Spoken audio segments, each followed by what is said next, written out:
कहाँ प्रीति, कहाँ हो तुम? सौम्या ने प्रीति का स्वर सुनते ही झुंझला कर पूछा। क्यों, क्या हुआ? बड़ी परेशान लग रही हो, प्रीति ने पूछा। हम सब निशा के घर पर तुम्हारी प्रतीक्षा कर रहे हैं, सौम्या ने कहा। मुझे नहीं लगता मुझे छुट्टी मिल पाएगी, तुम लोग चले जाओ, मैं निशा से बाद में बात कर लूँगी। उससे कह देना लड़के वाले आ रहे हैं तो आज ही हाँ ना बोल दे, थोड़ा लड़के को परेशान करना ज़रूरी है, सौम्या ने कहा। अगर उसे लड़का पसंद आ गया और माता पिता ने जोर दिया तो? प्रीति बोली। तो अब मैं क्या करूं? शुचि ने कहा। माता पिता का दबाव भी तो रहता है, फिर उनका तो स्वास्थ्य भी ठीक नहीं रहता।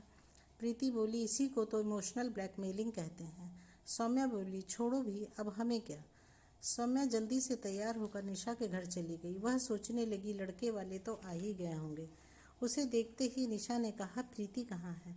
वह नहीं आई, वह बहुत व्यस्त है, पर तेरे लिए संदेश भेजा है कि जल्दबाजी नहीं करनी है, सोच समझकर फैसला लेना है।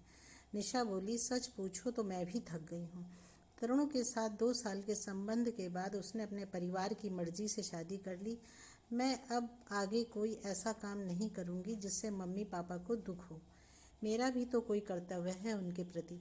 थोड़ी ही देर में लड़के वाले आ गए। निशा आज बहुत सुंदर लग रही थी। अब देखने दिखाने का सिलसिला शुरू हो गया। माँ ने निशा को आकाश को घर दिखाने के लिए भेज दिया। बाकी सभी बड़े आपस में बातें करने लगे। उसी समय प्रीति का फ़ोन आया। लड़का कैसा है? बहुत ही स्मार्ट है, माता पिता दोनों नौकरी करते हैं, एक बहन है जो विदेश में है। लड़के का नाम आकाश है। आकाश का नाम सुनकर प्रीति चौंकी। उसने जल्दी से फ़ोन काट दिया। उसके मन में उथल पुथल मच रही थी, कहीं यह वही तो नहीं जिसको अपमानित करने में उसने कोई कसर नहीं छोड़ी थी। रिश्ता प्रीति के चाचा ने प्रीति के लिए बताया था। अब तक निशा और आकाश एक दूसरे को अच्छी तरह से समझ चुके थे और उन्होंने अपनी स्वीकृति देने में देरी नहीं की। दोनों परिवार काफ़ी खुश थे। प्रीति ने माँ को निशा के विवाह की बात बताई और कहा कि आकाश से उसकी शादी हो रही है।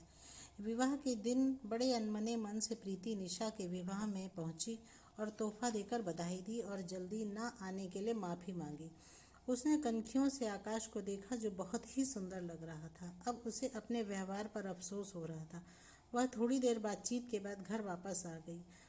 वह सोच रही थी कि उस दिन मैंने उन्हें ऐसा व्यवहार नहीं करना था, जो एक झूठे दंभ के कारण मैंने एक अच्छा रिश्ता खो दिया। वह सोचने लगी मेरे अपने ही व्यवहार के कारण मेरा जीवन मुट्ठी में रेत की तरह फिसलता जा रहा है।